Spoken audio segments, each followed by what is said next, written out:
tsunami hit Tonga after the eruption of an underwater volcano. Streets and buildings on the country's main island in the Pacific Ocean are flooded after the latest volcanic eruption of Hunga Tonga Hunga Hapai. People were forced to leave their homes and streets and buildings were flooded when tsunami waves hit Tonga's main island, Tongatapu, after a huge underwater volcano exploded. A tsunami warning was in effect for Hawaii, Alaska, the U.S. Pacific coast, and Japan, with reports of waves tossing boats into docks in Hawaii. The Japan Meteorological Agency said that tsunami also reached that country's Pacific coast, with possible waves up to 3 meters high. The agency said a 2-meter wave reached the remote southern island of Amami-Oshima, while smaller waves were observed in other areas along the Pacific coast of Japan.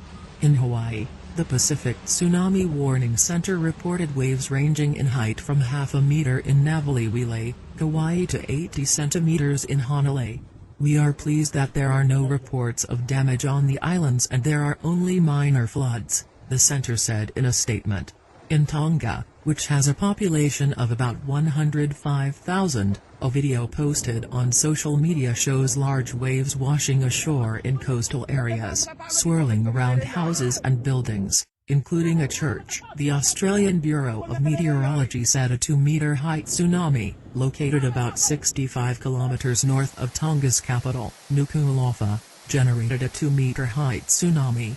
The eruption, captured in satellite imagery showing a huge plume of ash, steam and gas rising from the ocean, was heard and felt as far away as Fiji and Vanuatu, where people reported feeling ground and buildings shaking for hours.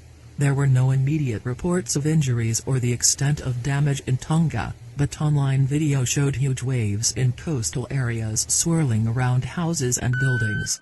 The main island of Tonga is reported to have lost communications and power, and the government has called in military reserves to assist in the aftermath of a natural disaster.